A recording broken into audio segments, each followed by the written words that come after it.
Well, I think first of all, when it comes to fans and media, it depends on which fans and which media you are discussing about or talking about, because of course when the Volvo Ocean Race decided to go away from the traditional route going to Australia and New Zealand and not going to any other countries between Africa and South America, it was for many reasons. It was not only for pure commercial reasons, it was also to build a bigger audience for the race. So if you ask the fans in Asia if the route has been negative, they will say the opposite. It's been very positive, because now we have a big audience in China which are following the race both on television and online and print, and we have a huge audience in our stopover in China, the same in the Middle East. So for us that has been a success with both the size of the audience in the presence, physical presence in the village, and also the media side. And it also has been, for us, there's many elements that are coming into play. First of all, it has to be an attractive route to sail.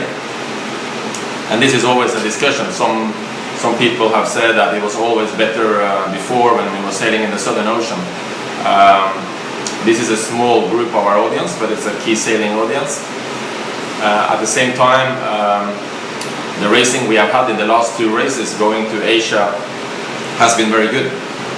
There has been some more upwind, but for us to say that the race has to be downwind only, for me it's not the way we can build a sport. If you only want to say downwind, you have to think about which markets you are going, which audiences you are attracting, what is important for the sponsors, and how great you can make the events in the cities that you are going to. For that is the main reason why we decided to change the route and move into the new markets, which is in Asia and the Middle East.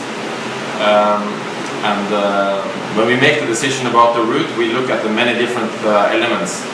The most important for us is that with the cities, is that we go to cities which want to create big events with us. Like here we have in Brazil, we have a good partnership with the government who really wanted to make a big event of the Volvo Ocean Race together with us. And that's what we have done in China, the same thing, and it has worked really, really well for us.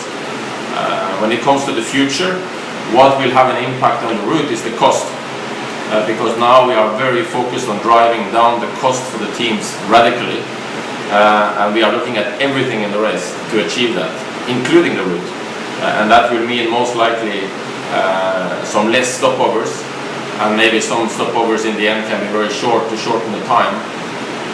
To make basically the whole race at the lower budget for the teams.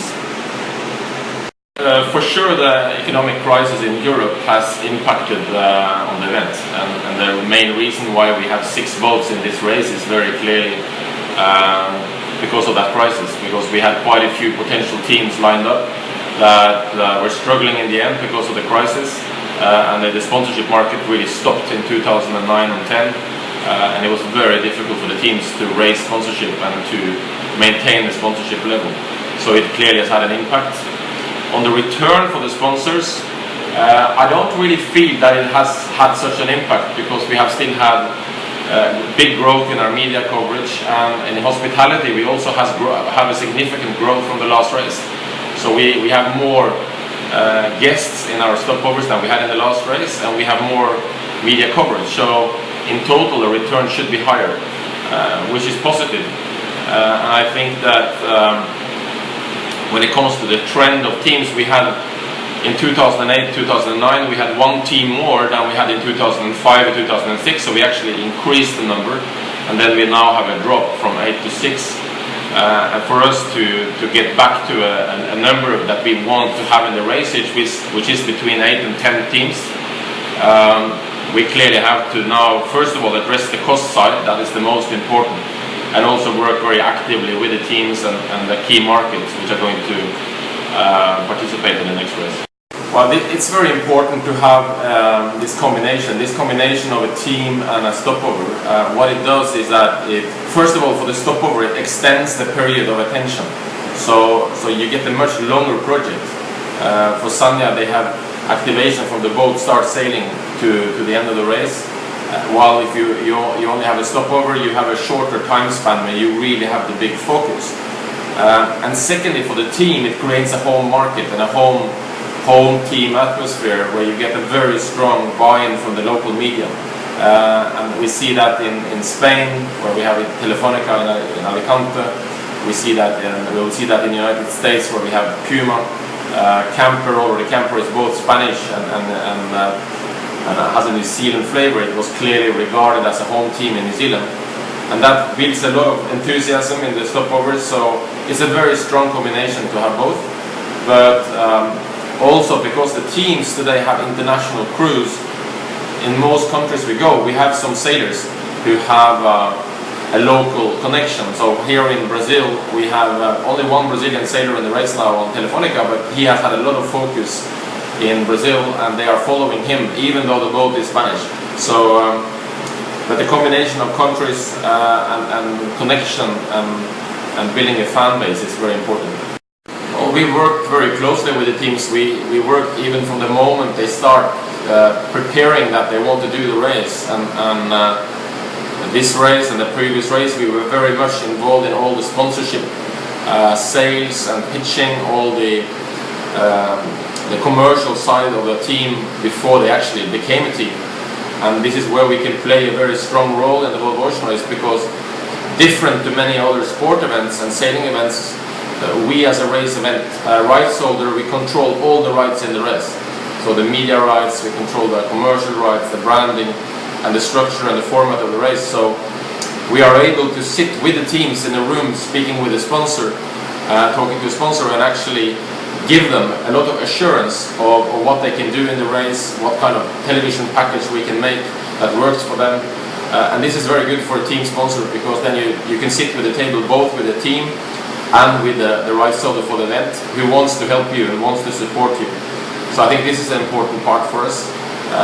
Apart from that, we also meet with the teams in every stopover in the race and have a continuous dialogue with the management of the teams about the issues we are working with in the race, the future of the next event, route changes, commercial issues.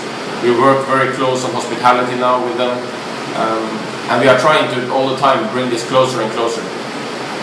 What do you mean with that? In terms of technical, with the sport or with the boat or with the... all the aspects. Well, for us, for the future now, our ambition is to grow the event further. We have good growth now in visiting figures in the events. We have good growth in media, and what is important for us now is to grow the numbers of teams. That is our main focus for the next event, and this is a big focus for us. We continue to work from our headquarters in Spain, and we have a very long-term commitment from Volvo, which is very strong and very important in this sport, because very few big sailing events have a strong sponsorship of the events. For us, we are very optimistic and very ambitious, so we like to build the Volvo Ocean Race into a much bigger event, and we think we are on good track for that, in particular on the media side, but we think we have to grow the size of the fleet, at least with 2 more teams, preferably with even 3 or 4 in the future, and we want to have as many teams as possible from different countries. This is absolutely key for us, as all the building of the fans and the audience is very much related also to which teams you have and where they come from. So for example, an Italian team in the future will be a big plus for us. Challenge. I think challenge, because to me this race is the ultimate challenge for a sailor. It's the ultimate challenge for a sponsor, for an organizer, because we work in 10 countries, we work in all the continents, and we sail around the world, and you have to face everything from cultures, politics, the endurance of the race being the longest sport competition in the world. It takes almost 9 months to win it. And as well, you have to face Mother Nature, any conditions that the nature is throwing at you. And this to me is the ultimate challenge for a sailor and for an organizer. And it's complex, and to win this event is extremely difficult. You have to be very good at what you do.